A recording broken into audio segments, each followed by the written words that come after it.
Episode की starting में हम देखते हैं जिन्वू की आंख हॉस्पिटल में खुलती है और वो नोटिस करता है कि जो उसके हाथ पांव कट गए थे वो अब सही सलामत हैं। उसके बाद जिन्वू कहता है क्या मैं सपना देख रहा था। तभी वहां पर हंटर एसोसिएशन के 2 मेंबर आ जाते हैं और वो खुद का नाम वू और कैंग बताते हैं। फिर जिन्वू उनसे पूछता है आपको मुझसे क्या काम है, और वो जिन्वू को बताते हैं कि वो 3 दिन से हॉस्पिटल में बेहोश पड़ा है। ये सुनकर जिन्वू शॉक्ड होता है और वो कहता है क्या मैं सच में इतने दिन से यहाँ पर हूँ, और जूही और मिस्टर सोंग कैसे हैं। जिस पर वो कहता है मिस्टर सोंग अपना एक हाथ खो चुके हैं जिसकी वजह से वो शायद रिटायरमेंट ले सकते हैं, और जूही को साइकोलॉजिकल शॉक्ड लगा है और उसका वो ट्रीटमेंट ले रही है। फिर वो आगे कहता है उस डंजन से सिर्फ 6 लोग ही बच के निकल पाए हैं। एक हंटर की जॉब हमेशा खतरों से भरी होती है पर इस तरह के इंसिडेंट बहुत कम होते हैं, और जब हमें इस इंसिडेंट की खबर मिली फिर तब हमने व्हाइट टाइगर गिल्ड के मेंबर्स को वहां भेजा, और उधर उनको तुम जमीन पर पड़े मिले। ना उधर कोई स्टैचू थे और ना ही कोई डेड बॉडी। ये सुनकर जिन्वू शॉक्ड होता है। फिर वो आगे कहता है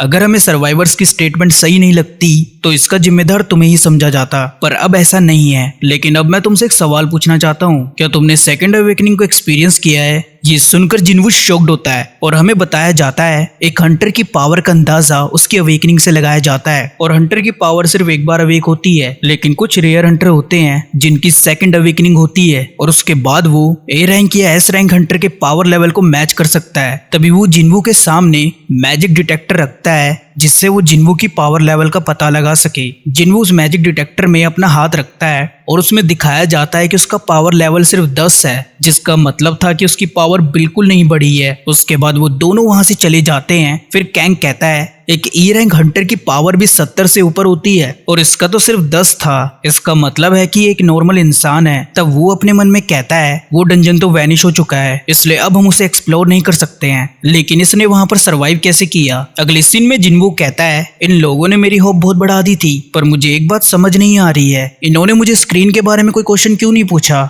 मुझे लगता है सिर्फ मैं इसे देख सकता हूँ। उसके बाद जिन्वू स्क्रीन को टच करने का ट्राई करता है लेकिन वो स्क्रीन को टच नहीं कर पाता है। फिर तभी उसे फ्लैशबैक आता है जहां उसे प्लेयर बनने के बारे में पूछा जाता है और वो यस पर क्लिक करके प्लेयर बन जाता है। फिर तभी जिन्वू की बहन जीना वहां आ जाती है और वो उसे कहती है तुम्हें अपना ध्यान रखना चाहिए, क्या तुम्हें पता भी है मैं कितनी परेशान हो गई थी। जिन्वू उससे माफी मांगता है। तब जीना कहती है अगली बार ऐसा हुआ तो मैं स्कूल छोड़कर जॉब करने लग जाऊंगी ताकि तुम्हें हंटर की जॉब ना करनी पड़े। जिस पर जिन्वू कहता है मुझे माफ कर दो और ये बताना क्या तुम्हें मेरे सामने कोई स्क्रीन दिख रही है। लेकिन जीना को कोई स्क्रीन नहीं दिख रही होती है। तब जिन्वू जीना से पूछता है क्या तुम्हें पता है गेम में अनरीड मैसेजेस कैसे देखते हैं। जिस पर जीना जवाब देती है तुम्हें सिर्फ मैसेज बॉक्स को ओपन करना होता है। तभी जिन्वू के सामने मैसेज बॉक्स ओपन होता है और जिधर लिखा होता है कि तुम अब एक प्लेयर बन चुके हो और तुम्हें डेली टास्क में स्ट्रेंथ ट्रेनिंग करनी होगी। उसके बाद जीना समझ जाती है कि जिन्वू ठीक है और वो वहां से चली जाती है। फिर हमें दिखाया जाता है कि जिन्वू के सामने बहुत सारी स्क्रीन आ जाती है जिसमें लिखा होता है कि ये सिस्टम एक प्लेयर की ग्रोथ के लिए बनाया गया है और अगर तुम कोई टास्क कंप्लीट नहीं करोगे तो तुम्हें पेनल्टी मिलेगी, और अगर तुम टास्क कंप्लीट करते हो तो तुम्हें रिवॉर्ड भी मिलेंगे। उसके बाद जिन्वू ट्रेनिंग टास्क को ओपन करता है और उसमें कुछ गोल लिखे होते हैं जैसे कि 100 पुशअप्स, 100 सीटअप्स, 100 स्क्वाट्स और 10 किलोमीटर की रनिंग। इसके साथ इसमें लिखा होता है और अगर उसने इस टास्क को कंप्लीट नहीं किया तो उसे पेनल्टी मिलेगी, और इस टास्क के नीचे टाइमर भी चल रहा होता है। लेकिन जिन्वू इन चीजों को सीरियस नहीं लेता है। अगले सीन में हंटर एसोसिएशन का हेड चोई कहता है मिस चाह मैं चाहता हूँ तुम अगली बी रैंक रेड की हेड बनो और ये रेड नए रिक्रूट्स के लिए ट्रेनिंग की तरह होगी। मुझे उम्मीद है कि तुम इसे हैंडल कर लोगी। जिस पर चाह कहती है मुझे मेरी लीडर क्वालिटी पे शक है तो मैं इसे शायद ही संभाल सकूंगी। फिर चोई कहता है तुम्हें बस फाइट करनी है जैसे तुम नॉर्मली करती हो और वो तुम्हें देखकर सीख लेंगे। मुझे पता है तुम काफी ज्यादा टैलेंटेड हो। और वो आगे कहते हैं हंटर गिल्ड इस कंट्री के 5 बड़े गिल्ड में से एक है, पर हम अभी तक पूरी दुनिया में सबसे स्ट्रांग नहीं बने और हम किसी अकेले की पावर को नहीं बढ़ा सकते हैं, लेकिन हम उनके एक्सपीरियंस को बढ़ा सकते हैं, और जब वो टाइम आएगा फिर उसके लिए हम तैयार रहेंगे। तभी अगले सीन में हम देखते हैं सिटी के बीचों बीच एक गेट खुल जाता है। दूसरी तरफ जिन्वू की टास्क की टाइमिंग खत्म हो जाती है और तभी वहां पर अर्थक्वेक आने लगता है जिसकी वजह से जिन्वू की आंख खुल जाती है। फिर उसके बाद अचानक से जिन्वू एक डेजर्ट में पहुंच जाता है। ये देखकर जिन्वू कहता है ये क्या हो रहा है और मैं डेजर्ट में कैसे आ गया, मैं तो हॉस्पिटल में था। तभी हम देखते हैं जिन्वू के पीछे एक बहुत बड़ा मॉन्स्टर होता है। उसे देखकर जिन्वू की फट जाती है और उसके बाद उसके सामने एक स्क्रीन आती है जिस पर उसकी पेनल्टी लिखी होती है कि उसे 4 घंटे तक यहाँ सरवाइव करना है। उसके बाद जिन्वू उस मॉन्स्टर से जान बचा के भागने लगता है और वो लगातार 4 घंटे तक भागता है। फिर उसके बाद जिन्वू हॉस्पिटल वापस पहुंच जाता है। उसके बाद हमें अगले दिन का सीन दिखाया जाता है जिधर जूही को डी रैंक मिशन के लिए अप्रोच किया जा रहा होता है और जूही इसके लिए मना कर देती है। फिर उसे बताया जाता है कि जिन्वू को होश आ चुका है। ये सुनकर जूही खुश होती है और उसे मिलने के लिए हॉस्पिटल जाती है, पर तभी वो कुछ नर्सेज को बात करते हुए सुनती है और वो आपस में बोलती हैं जब से जिन्वू को होश आया है तब से वो रेगुलर ट्रेनिंग कर रहा है। तभी हम जिन्वू को देखते हैं और वो अपने मन में कहता है मुझे होश आए 4 दिन हो चुके हैं और जब मैं डेली टास्क को कंप्लीट करता हूँ तब मुझे 3 टाइप के रिवॉर्ड मिलते हैं, जिसमें से पहला है फुल रिकवरी जिससे मैं फुली रिकवर हो जाता हूँ। फिर दूसरा है एबिलिटी पॉइंट जिससे मैं अपनी कोई भी एबिलिटी बढ़ा सकता हूँ। मेरी एबिलिटी में सबसे ज्यादा इंपॉर्टेंट स्ट्रेंथ है और जब भी मैं अपनी कोई भी एबिलिटी को इंक्रीज करता हूँ तब मैं पावरफुल बन जाता हूँ। ये कहकर जिन्वू हंसने लगता है जिसकी वजह से सभी लोग उसे घूरने लगते हैं और अगले सीन में उसे तीसरे रिवॉर्ड में की मिलती है। तभी जिन्वू के सामने एक नोटिफिकेशन आती है जिसमें उसे एक डंजन के बारे में बताया जाता है, जिसे देखकर जिन्वू कहता है क्या ये डंजन मेरी ट्रेनिंग का हिस्सा है, और डंजन का नाम सुनते ही जिन्वू को टेंपल की याद आ जाती है। उसके बाद अगले सीन में जिन्वू अपनी मॉम से मिलने के लिए हॉस्पिटल गया होता है और तभी हमें 4 साल पहले का सीन दिखाया जाता है जिधर जिन्वू की मॉम नींद से उठ नहीं रही होती है।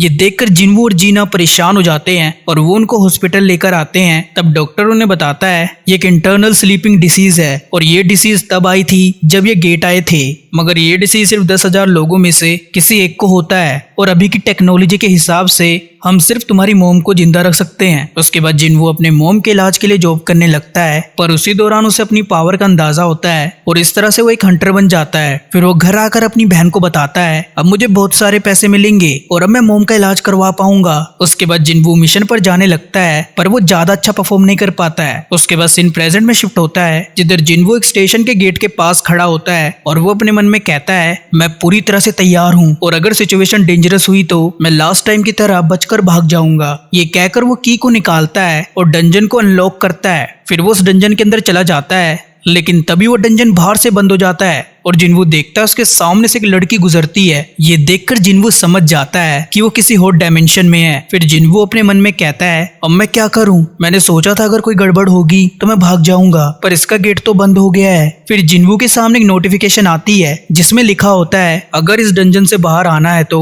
इस डंजन के बॉस को हराना होगा और या फिर टेलीपोर्टेशन स्टोन का यूज करके बाहर आ सकते हो। जिस पर जिन्वू कहता है मैं तो एक ई रैंक मॉन्स्टर तक को नहीं हरा सकता हूँ, तो फिर मैं इस डंजन को अकेले कैसे क्लियर करूंगा, लेकिन अब मेरे पास कोई और रास्ता नहीं है। ये कहकर जिन्वू आगे बढ़ता है पर तभी उसके सामने गॉब्लिन आ जाते हैं और वो उस पर अटैक कर देते हैं। जिन्वू उन गॉब्लिन के अटैक को डॉज कर लेता है। फिर उन गॉब्लिन और जिन्वू में जबरदस्त फाइट होती है और जिन्वू उन गॉब्लिन को खत्म कर देता है। फिर वो कहता है क्या मैं सच में स्ट्रॉन्ग बन गया हूँ, लेकिन तभी वहां पर एक वुल्फ आ जाता है और वो जिन्वू पर अटैक कर देता है। जिन्वू से बचने के लिए नाइफ का यूज करता है, लेकिन वो वुल्फ उस नाइफ को डिस्ट्रॉय कर देता है। फिर जिन्वू अपने मन में कहता है ये उन गोब्लिन से काफी ज्यादा स्ट्रॉन्ग है और डर के मारे उसके पैर कांपने लगते हैं, पर तभी वो वुल्फ उस पर अटैक कर देता है जिस वजह से जिन्वू के फेस पर चोट लग जाती है। तब जिन्वू अपने मन में सोचता है मेरे साथ तो कोई हीलर भी नहीं है और अगर मैं इंजर्ड हुआ तो मेरा काम तमाम हो जाएगा। उसके बाद वो वुल्फ फिर से जिन्वू पर अटैक करने आता है और इसके साथ ही एपिसोड यहीं पर खत्म हो जाता है। और इसके साथ ही आप कमेंट करके बताना कि इसकी मानवा को कंटिन्यू किया जाए कि नहीं। तो मिलते हैं अगली वीडियो में, तब तक के लिए बाय बाय, टेक केयर।